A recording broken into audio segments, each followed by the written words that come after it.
Yeah, sounds good. All right, so we're going to go over a very quick intro and kind of purpose of the webinar, a little bit of context and history of how we all got here, and then we're going to spend the bulk of the time today in breakout sessions, speaking directly, connecting students and our CUWA Water Agency staff directly, so you can ask them your questions and learn more about what working in water looks like. And so from the registration, you guys should know that there are 3 different breakouts. There's an engineer scientist career track, one for management and administrative career track, and then one for a general ask HR, how do I apply for water agency positions? So these are the 3 breakout rooms that'll be presented to you in about 5 minutes to take your choice from. And once you're there, feel free to, listen in and kind of hop around from room to room if there are a couple of different topics that are interesting to you.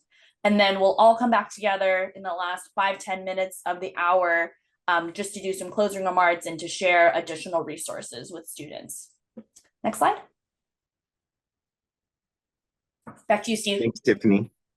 So just a quick overview of CSU-WATER. I'm Steve Blumenshine, Executive Director of CSU-WATER, and I always get the question of what is CSU-WATER? Well, CSU is the California State University System, the largest 4-year university system in the country. And what we do is we foster connections broadly among faculty, students in the CSUs, as well as our friends here from the UC and community college systems and stakeholders. For example, this morning, I'm at Sacramento State University Office of Water Programs at an agency networking event. And in my address to this group, I asked the state agency people, how many of you or your groups are concerned about the future water workforce? And they certainly are. So Tiffany, for example, I told them, well, we're way ahead of this with CUWA and ACWA and other groups, for example, and would like to get on par with state agencies. So next we may be having a webinar to this effect with state agency people. So we see that there is an urgent need for a workforce in water and related fields. I mean, water purveyance and security really has to be drought proof and recession proof. So it's a great career track to get into. And what we do in CSU-WATER is do webinars like this. We do educational modules and connections and provide information and experiences. So more and more, we're growing our internship and career opportunities on our CSU-WATER website, for example. And you could hear more about this both internally, that means people in the CSU system, and people in California who aren't academics at our conference at San Diego State University next April 23rd and 24th. Group. So we love punny acronyms. So it's CSU-WATER SOURCE, and SOURCE is Student Outreach Unit for Research and Career Education. And we have a fantastic executive committee of 6 students throughout the system that are leading some of these efforts. And with that, I want to introduce Anya Dogra, who's a veteran in the executive committee of our SOURCE group, for a few words, please.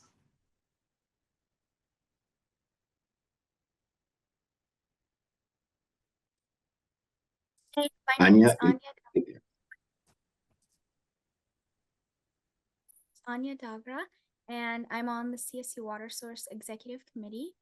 And I'm a senior now at San Jose State University, pursuing a bachelor's in civil and environmental engineering. So I joined CSU-WATER SOURCE because I wanted to learn more about water resources and how I can connect with industry professionals. Because within my major, civil engineering, although water resources is a discipline that you can go into, it's like you take one class and that's pretty much what you learn about it. But water resources is so much more broad than that.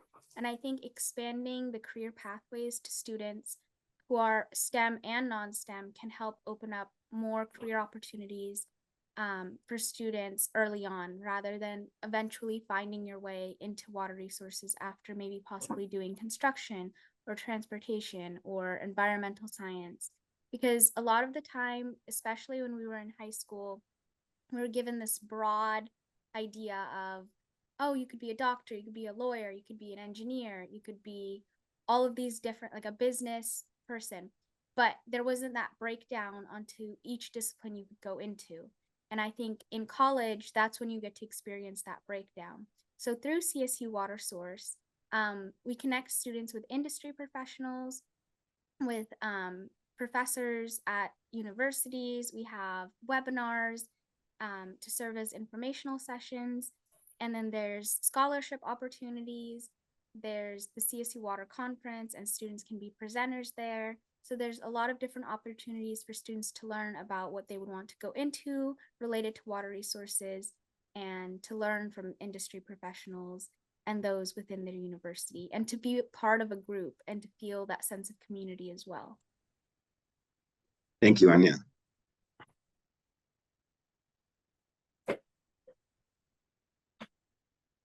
Great. And the other half of this partnership for today is the California Urban Water Agencies, also known as CUWA. And so the California Urban Water CUWA is made up of these water agencies you see here. There are 11 major urban water agencies that work together in partnership. Each one of these is their own separate entity. They serve their own separate customers, but when we come together, we work on, technical issues and finding that shared space where we can be a unified voice for urban water solutions. And so you can see on the map where our agencies are spread all throughout California, really matching where the population of California is, and we collectively serve 2/3 of Californians with drinking water. And as Steve mentioned, water workforce and building up the next generation of water professionals is really important, and that's why we're super excited to directly connect with students today and kind of tell them about the great opportunities and ways to make an impact in your local community by working, for a public water retailer or wholesaler. Next slide, please. So a little bit about our collaboration throughout the year so far. On February 5th of this year, we had our first webinar that gave an overview of career opportunities. We had some of our water executives come and talk about their career paths that they had taken, and we had a short Q&A, which was a bit of a taster of connecting the students to staff. And that was a great opportunity to kind of open our partnership together. And the overwhelming feedback we heard from students from that session was that we really would want to have some more of that direct contact time. And so we followed up with a more purely Q&A webinar on April 8th that had that emphasis on connecting students and answering their questions. And I think that was, a great setup, and that's kind of what we're emulating more of today. So having that time, that contact time with students and water professionals to get your questions answered and kind of highlight the different pathways and opportunities there are in water all across our great state. Okay, next slide. Right, so true to form, we're gonna break out into those sessions so that you can be connected with the speakers. You should have gotten their bios, I think, yesterday if you're registered, and so there's a little preview, but of course they're going to introduce themselves to you. These are the 3 options that we talked about, and so in just a few seconds, I'm sure Jace is gonna pop up those options to kind of enter your breakout rooms where you'll get to speak to the different folks. Steve, anything before we kind of break them off into different groups? Well, have fun with it. And if you're not getting the information you seek, please do follow up with us so we could interact with you directly to meet your needs. Definitely. So yeah, this is your time to ask questions. Really hope you guys take advantage of it. And yeah, we'll see you on the other side of the breakout panels in 40 minutes or so. And if there's something that did not pop up on your screen, then at the bottom of your Zoom, you should see a button that says Breakout Rooms, and it should list the 3 rooms to join. So feel free to jump into them at any time. If you have any questions, let us know and we'll assign you to the room. An ocean monitoring program. We monitor our reservoirs and lakes, and we have different kinds of chemistry and biology labs. So over the course of my career, I started off working in labs as a lab technician after doing a biology degree, Bachelor of Science degree in biology. Ended up working as a lab technician and sort of progressed through my career in different types of lab and consulting roles to where I got to today. So just in the interest of time, I'll keep it short and sweet there unless there's anything else I'm missing, Earl, and I can pass the baton back to you.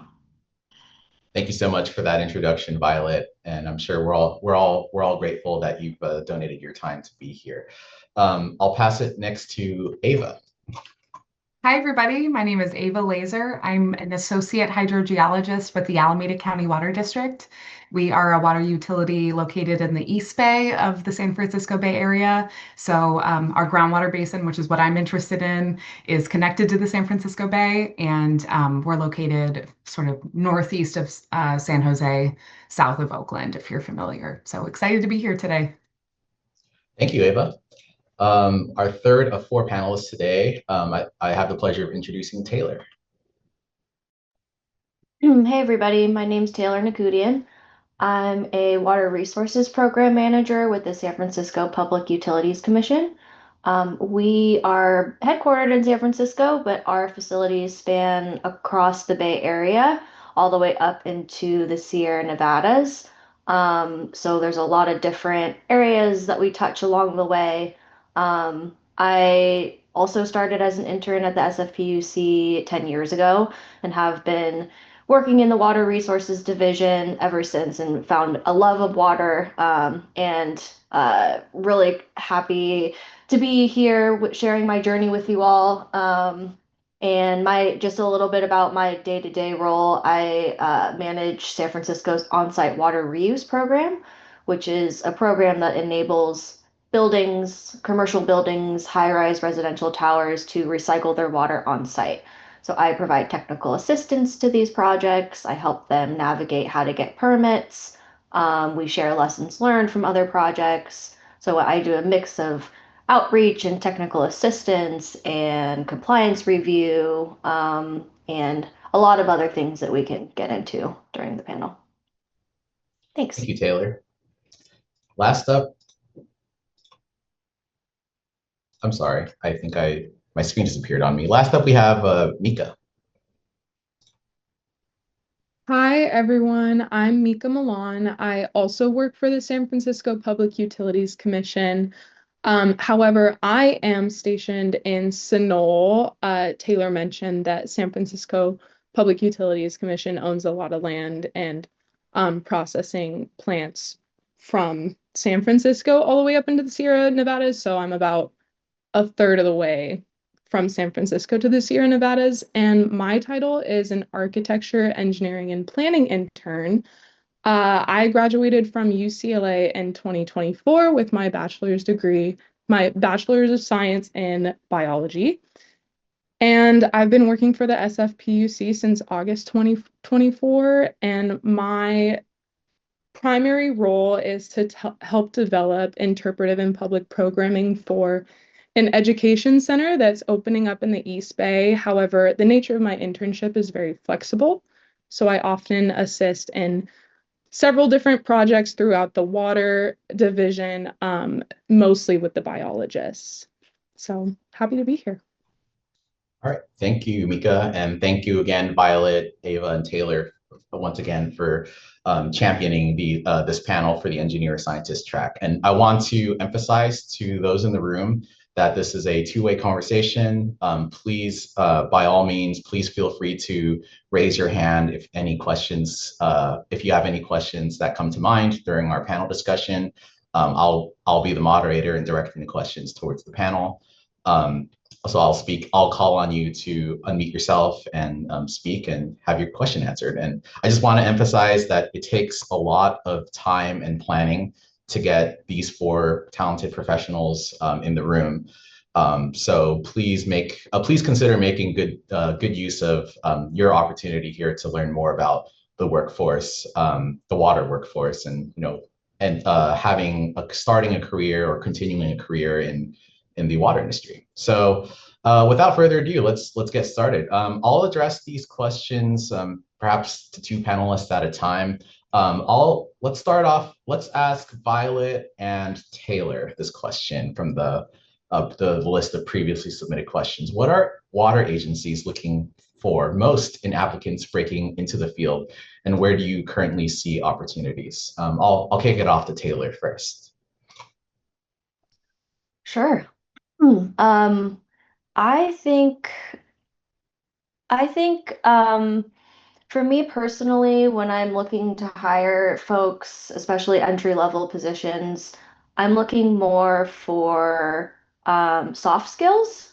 I feel personally that some of the technical knowledge can be learned on the job. That's certainly what my experience was. I came in as an intern. I didn't know anything about on-site water recycling, but through the years and with great mentors, I was able to learn all of that technical stuff.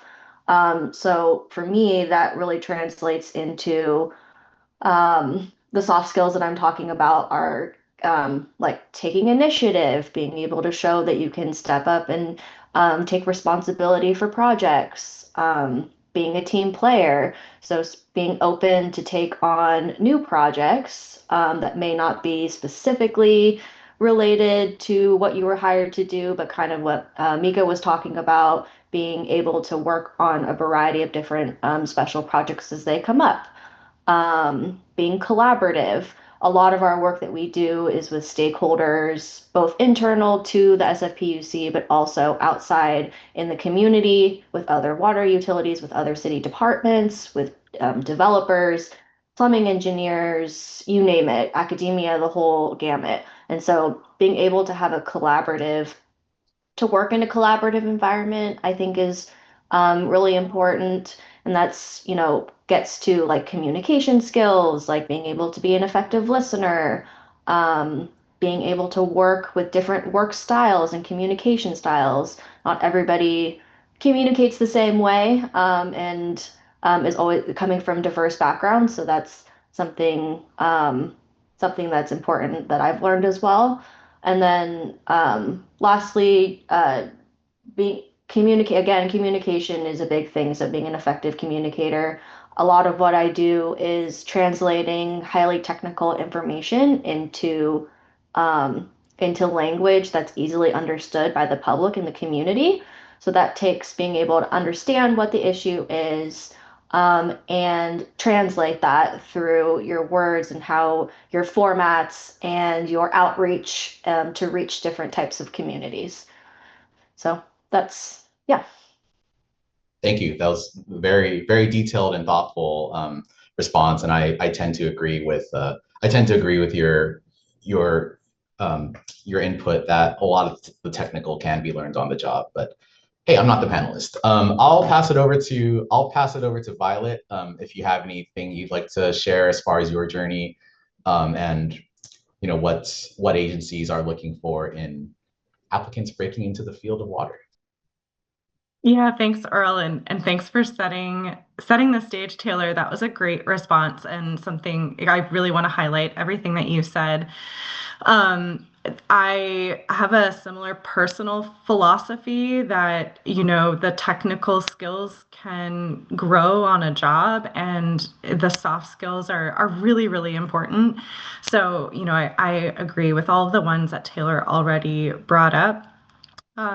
For my role with the city of San Diego, we're hiring typically folks with a science degree or some kind of science background. Our entry level roles tend to be either a laboratory technician role or environmental scientist, one or two, an entry level position there. These roles with the city of San Diego tend to be pretty competitive, and so because of that, we do look for some experience already, or that tends to give you a bit of a leg up. So one thing I want to plug, and there might be another opportunity to bring this up later in the webinar, is the importance of things like internships and volunteering.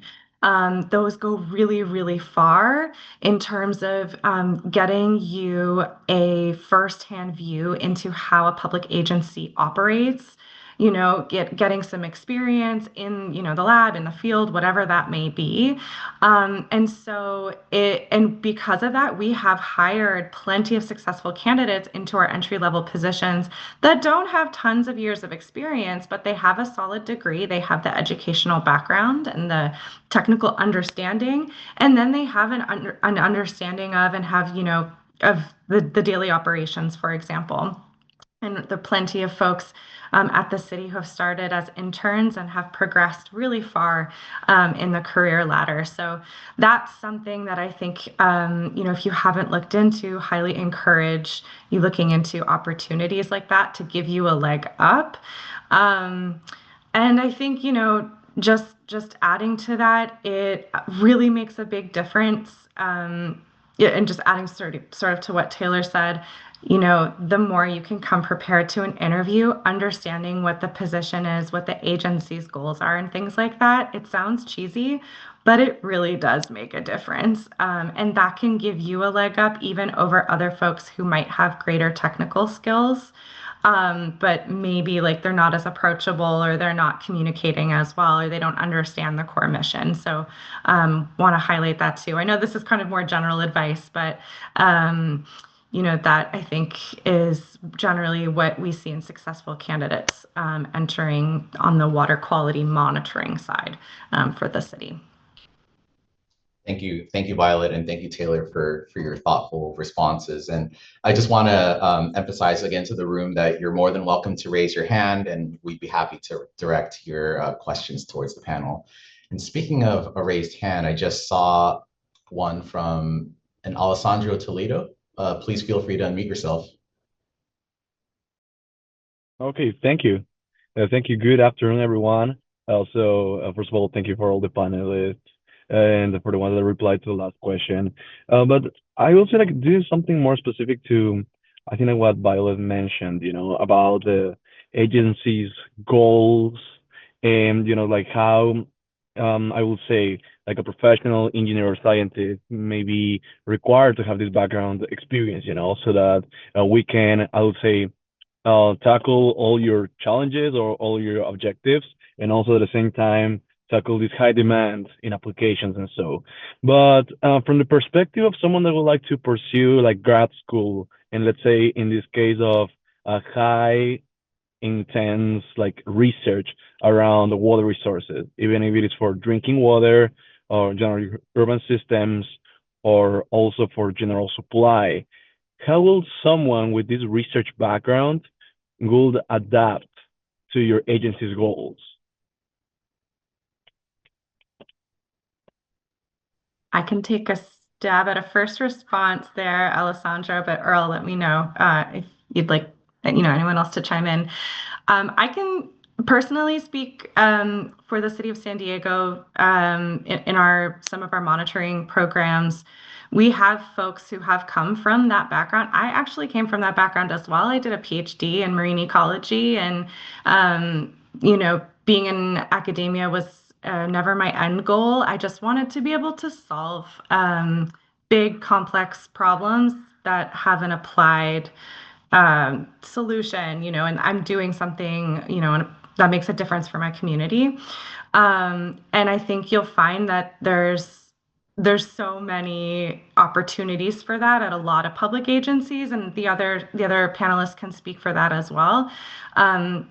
For the city, as an example of, on one end of the spectrum, we have a pure water program, a very sort of high tier, top notch water recycling program. There's a lot of questions that still need to be solved about different types of contaminants, different types of treatment technologies. And there's an actual role for people who have that like research background and mindset that could contribute to some of those questions. On the flip side of that, a lot of the entry-level positions are a little bit more, you're doing the day-to-day, there's a prescribed activities, but there's always opportunities for improvement and troubleshooting and problem solving. And I've noticed that like in every position possible. So I think it's up to you, but I think if you had that kind of background, it sounds like you would have a lot of opportunities to make a difference at all kinds of different agencies. So that's a strength that you could leverage and bring up, interviews and things like that. Yep. Thank you, Violet. And yeah, you're doing the right thing. If you feel so inclined to respond to these questions, feel free to unmute yourself. I'd like to hear from, I see that Shay's got her hand raised up, but I would like to hear from Ava on this as well, speaking to graduate academia backgrounds. I know that in my career, I do work with a number of hydrogeologists who also have advanced degrees, and I think your input here, whether yourself or your colleagues that you work with on a day-to-day basis, how that kind of adapts into the workforce. Oh, definitely. Yeah, and it's not me. I only have my BSBA, but certainly I got involved in a lot of undergraduate research, including a research assistant position during the summers. And I just can't speak highly enough about the rigor that is involved in advanced degrees, but also just learning how to ask a research question. And I'd also like to take the opportunity to emphasize field work. I think Alessandra, I see you with a safety vest on. You can't. I can't overemphasize the importance of getting out there and learning how to collect good, high quality data, how to analyze those data.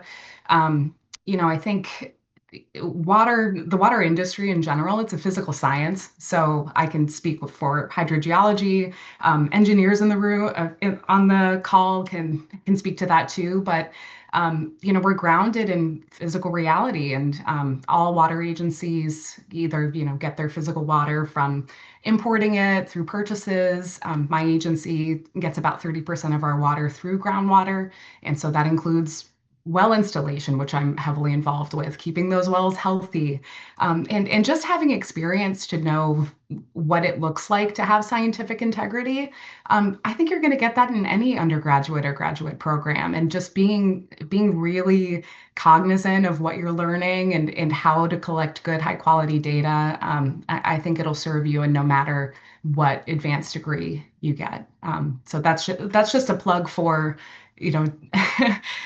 doing work, and whether that comes from field experience in a job too. I think advanced degrees are certainly helpful, but yeah, as long as you're taking your position seriously, whatever that is, and knowing exactly what you're learning and how to apply it, that'll come through in the interview process. Thank you so much, Ava. Before we get to Shay's question, I'd like to hear from Mika. I know you're currently working as an intern for SFPUC, which is a position that I think a lot of the audience would like to hear your input on. Could we get a little bit of your take on working with folks, working with your colleagues who have advanced degrees, or perhaps how you could leverage perhaps getting into advanced education yourself to further your career once you or after your internship?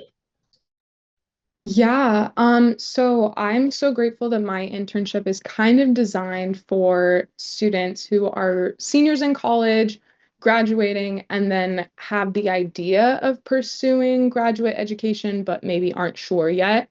The length of my internship is 2,080 hours or 3 years. I think it's whatever comes first.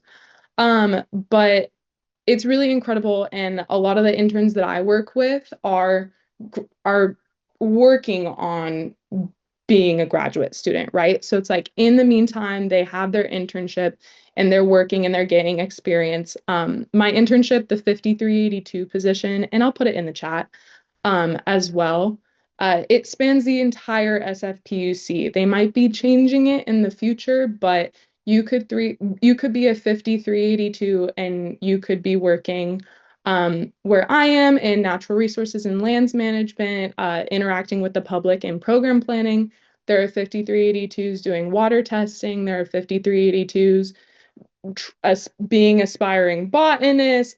They're everywhere. So and it's a really incredible internship because a lot of people graduate and then they're gaining technical experience and truly dabbling a little bit in each kind of field within the water utility, and really refining kind of what they want to pursue a career in, and understanding seeing people on the job that you want, or seeing people on the job that you're not sure if you want to pursue that career or not. But they see that, they gain experience, and then they also have the time to apply for grad school. There's also a lot of people who are actively in grad school while they're working as an intern at the SFPUC. It's a very flexible position and you gain a lot of technical experience. And most of the managers at the SFPUC with the 5382 position are willing to let interns take on projects so that they kind of gain more of a leadership role depending on what field you're in. But yeah, it's a really great opportunity. I encourage anyone who's thinking about grad school, maybe not 100% sure yet, look for internships specifically designed for seniors in college who may be entering grad school. It doesn't not that it's a requirement, but an internship that might be designed for that. Because it gives you a lot of flexibility to learn. And then you also, learn about your career. And then you also have the free time and the flexibility to apply for grad school, to reach out to people, to meet people who might be working in your field as well. Thank you so much, Mika. We'll keep an eye out for that information if you could drop in the chat, which I do see 2 questions from Yulissa and even Evan. We've got that in the queue, but I'd like to have Shay, if you could unmute yourself, introduce yourself to the panelists, and address who your question is for, if not the whole panel, please. Yeah, thank you so much. I recently graduated from UCLA. I got a degree in environmental science, and I'm working towards my certificate of achievement in GIS. And so my question is for Violet, and I was hoping you could,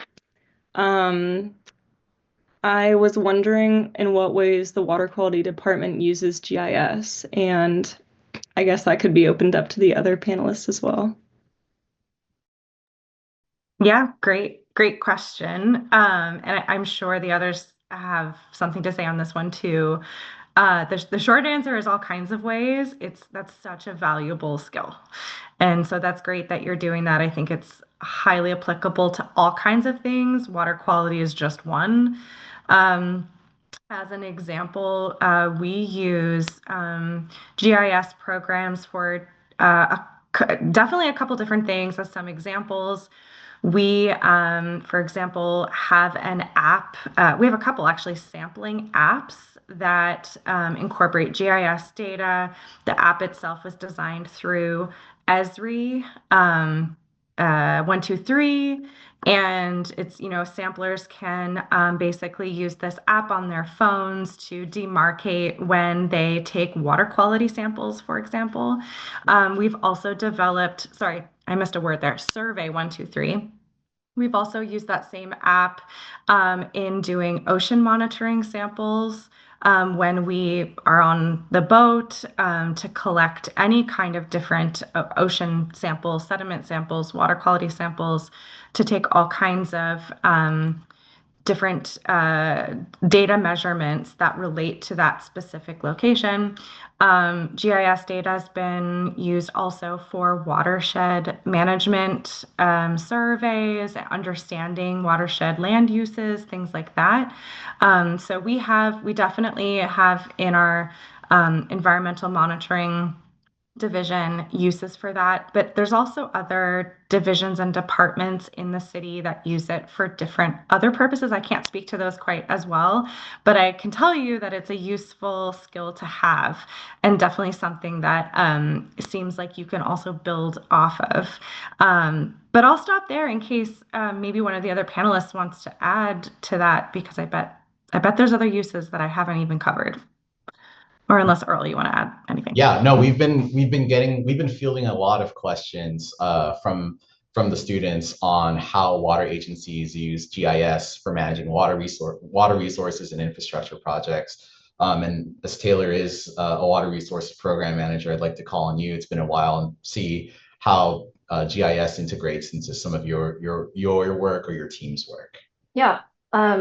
GIS definitely plays a role. The 2 examples that come to mind are, the first is with our recycled water program, and using GIS to track the location of recycled water pipes within the streets of San Francisco. So that's one way we use GIS. Our team uses GIS, and then another way we use it is with our water conservation team that is starting to look into using GIS for tracking participation in our conservation programs throughout the city of San Francisco, and using it to help look at whether and how we're meeting our equity goals in terms of participation in our programs, our distribution of our free devices, who's participating, and where we may need to step up and ramp up our efforts to have more equitable participation in our programs. Thank you, Taylor. And I think Ava, you may have some input on GIS too, working in hydrogeology. Is that something that you can chime in as well, or Yeah. based on your work or your coworkers? Oh, totally. Yeah, I use GIS almost daily, mostly looking at the locations of wells, which are all across our service area. But I'll also speak to groundwater modeling efforts, which GIS can be really helpful for visualization of some of those effects. I'll give one example. In our groundwater modeling, we simulate groundwater elevations, and a lot of those I'll give the example of climate change and sea level rise. We'll simulate the effect of, what if we have 3 feet? What if we have 4 feet of sea level rise? What will that do to groundwater levels?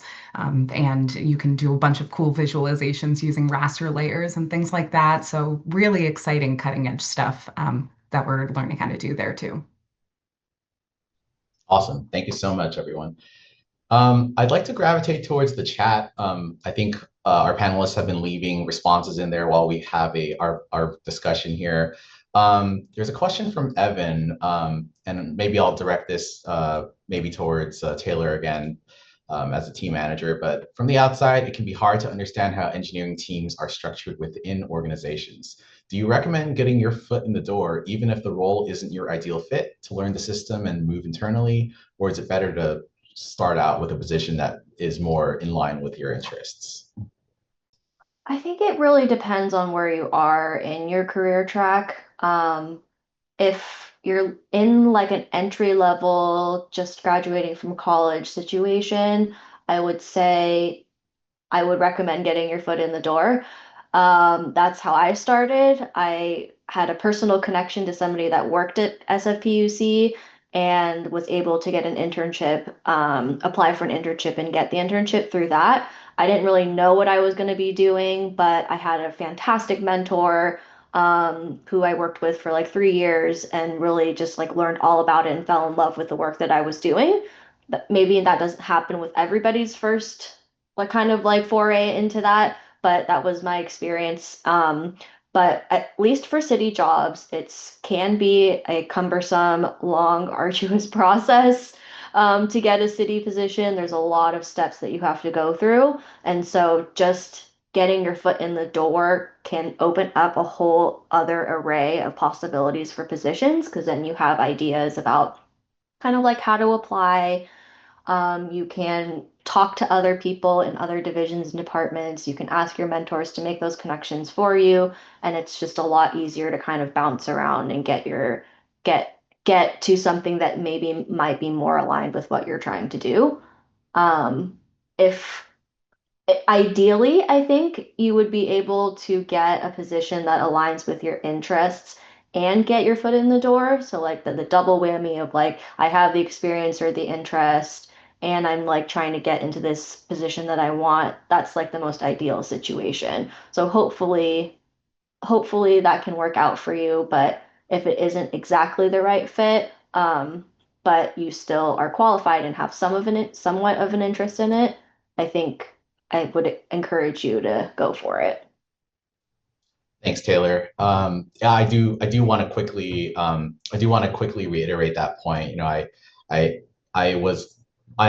an engineering background, and I interviewed for a water quality engineering position that I did not ultimately get selected for, but at a water agency out here in Southern California. But the hiring manager did reach out to me for a water quality analyst position. So like a data analyst that works with the engineers. I did apply for that position and ultimately got my foot in the agency that way, just because I wanted some agency experience. And ultimately, positions opened, folks joined and left the agency, and I was ultimately able to get an engineering position at the agency later on. So I can definitely reiterate Taylor's point there. I'll pass it over to Katrina, who's got a hand raised up. Please address yourself, unmute yourself and address the question to the panelists. Hi, thanks for that. Yeah, I had a question. I was trying to type it out, but I figured it might be easier just to kind of verbalize it. So wondering what the panel's take is on kind of circling back to that advancing your education. So through the advanced degrees, whether it's a bachelor's, master's, PhD. Um, but if you're going to something like a PhD level and you're not looking at academia as a target career, so if you're not looking at a faculty position, um, just wondering what you see in your day-to-day as far as what opportunities come up for uh, folks getting a PhD level degree versus like a master's or a bachelor's. And I guess kind of with that specific lens on going further, if you're not getting into academia, does that actually limit or overqualify you for what else might be out there? And I say this with kind of trying to keep my thumb on the pulse and looking at what opportunities are out now. So just wanting to get a little feedback from the panel on what you see in your place. I'll kick it off to Violet. You've got a PhD.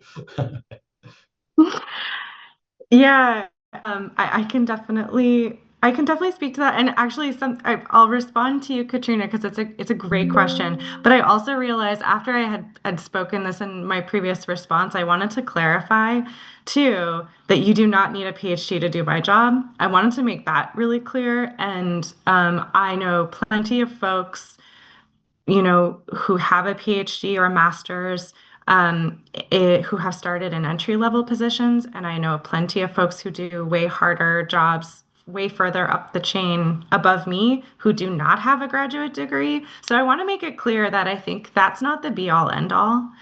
Um, from my position and as we hire for, monitoring in water quality type positions and technical positions in our division, we do see folks with master's and PhD degrees who are applying as laboratory technicians in entry level positions. It's a tough job market right now, and so we see a lot of different folks applying. We tend to, we tend to have minimum requirements. We don't tend to have maximum requirements, if that makes any sense. So, we don't typically say, oh, if you have like the higher you go, we're gonna kind of not look at you.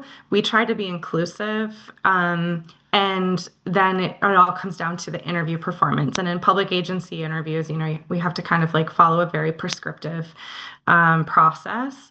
So we do hire laboratory technicians, environmental scientists, 1s and 2s, with masters, with PhDs. I will say, I think especially for the lower level positions, we do see more movement with folks coming in sometimes with higher level degrees that maybe are not satisfied being in that position for a long time. So they might want to move or transfer or do something different. But there's no limitations there. And then just sort of on the flip side, I think the way that higher education has benefited me, and I'll say I think this is very similar for folks with a master's degree, because there's definitely some master's degree programs out there that are extremely rigorous. Those can really it's like giving you troubleshooting skills, like and I think for me, where I've seen real benefits of getting a master's and PhD, I think especially, is you get really used to failure. You don't take it personally. So you're kind of better able to like move through the daily grind and like find solutions to some of the problems that we encounter in our agencies, which is like lack of resources or lack of funding, but you still have to solve this problem. So you got to get creative. So that's also the flip side, but I'm going kind of above your question. But yeah, that's my initial take. Thank you. I wanted to pivot to some questions that we received ahead of the panel. I'll address this to Mika first and then Ava second. Is it common for students who do an internship to get offered a permanent position? And is passing the FE or the FG exam typically recommended for internships? I can speak to my internship specifically, so I will do that.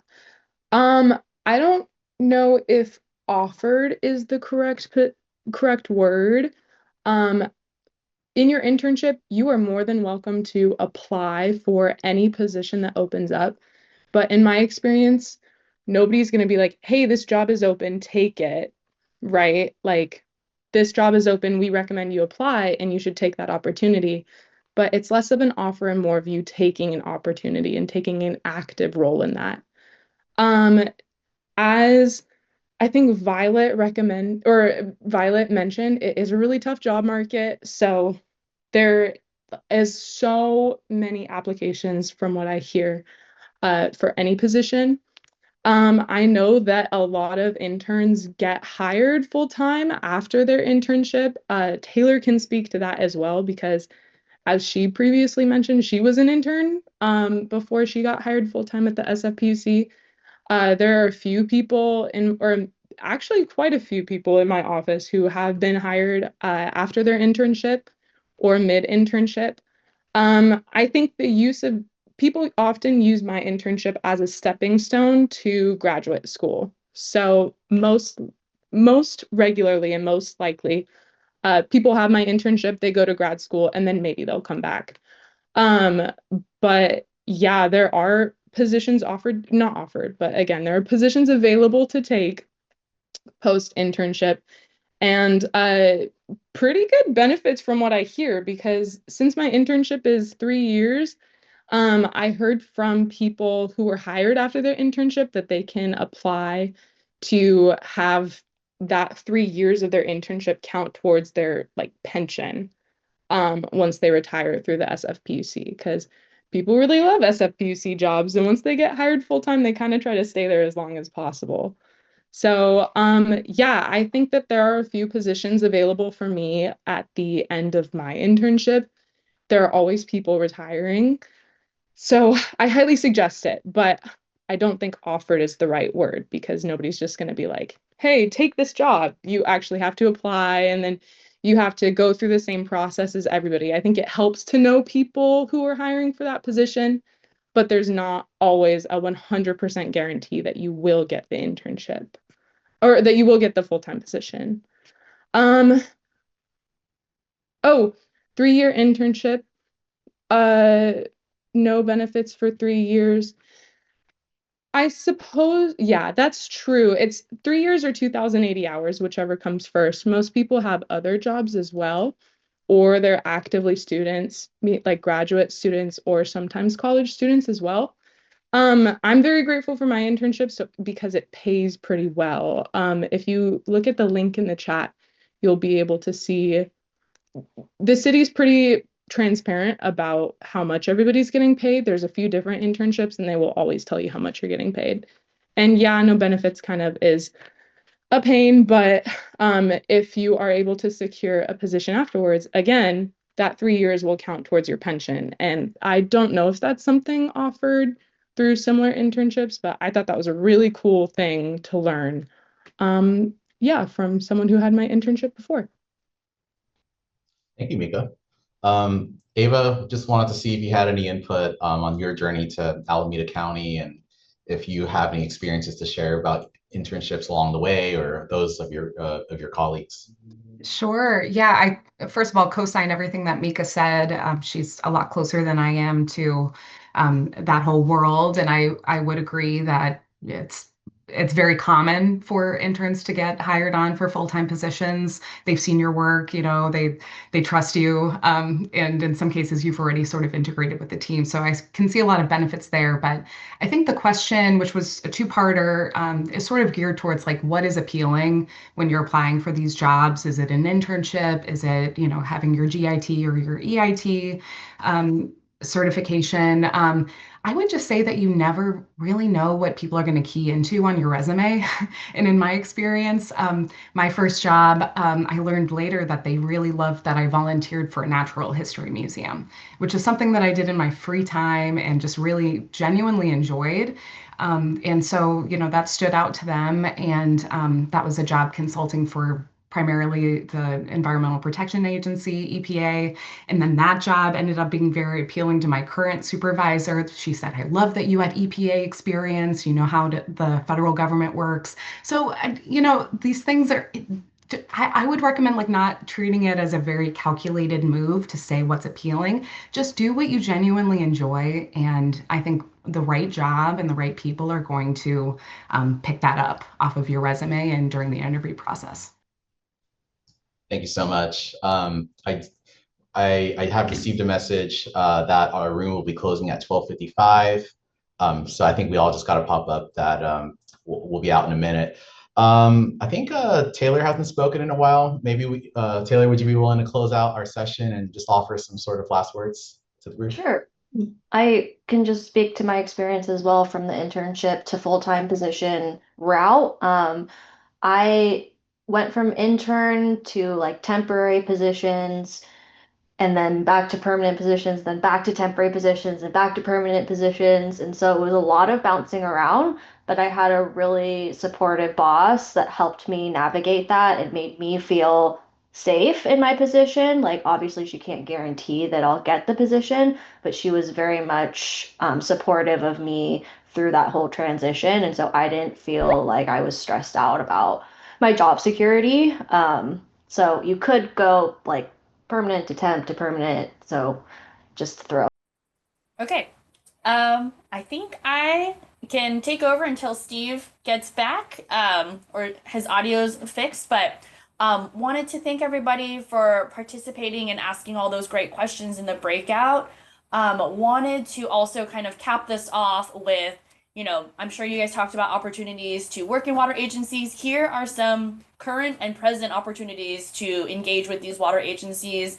This is just a pull off of some of the water agencies that are part of CUWA. These are positions that are open now with, you know, general ranges and a very brief description. So we want you guys to feel free to look into, you know, these water agencies if you're interested, and stay in contact with CSU-WATER and, you know, these agencies in the coming days. If you have questions, you can go to the next slide. For additional resources, CUWA does have a newly launched career website page, which we're very proud of. It kind of gives an overview of the different paths within water. So there are, we kind of alluded to some of them now in like management or in engineering or science, and the trades. And so there are many ways to be involved in the water industry. That's a great resource to kind of learn more. The CSU job board is a great place also that kind of collects all of the different industry job boards. So this includes job boards in the private sector as well. A great place to kind of look into see like, well, if I were to get interested in water, where could I start? What do the different options look like? And also the ACWA Foundation. ACWA stands for the Association of California Water Agencies. Another kind of group that represents a lot of the California water agencies. I think it's over 400 agencies in California. And so they also collect internships and scholarship opportunities there. A great resource. So I would encourage you all to really go to all of these and explore the different opportunities and ask questions, because now you know, 12 to 15 more people that work in water that would be really happy to get your email and answer questions and connect you to the right people. I think there's one more slide. Yes, so the post-webinar survey, we really want to hear student feedback on how, you know, this webinar went and how future webinars could serve you even better. If there's feedback you want on, you know, the way that you connect, like, we are really open to hearing about it. This is our first year of this partnership, and we're looking to, you know, continue to iterate and grow and reach more students and get them into the water workforce. So really would appreciate your feedback there. And I think that might be all that we have for you today. So I want to appreciate you guys spending your Friday afternoon with us. And please fill out that webinar, even if it's to let us know you had a good time. We appreciate it. Any other words? Was Steve able to come back and join us? Yeah, it looks like it. I'm in an unstable connection, but thanks, Tiffany. Great statements, and everybody stay in touch, please. looking forward to more. Okay, thanks everybody. Thank you. Thank you. Thank you, everyone. Have a good one.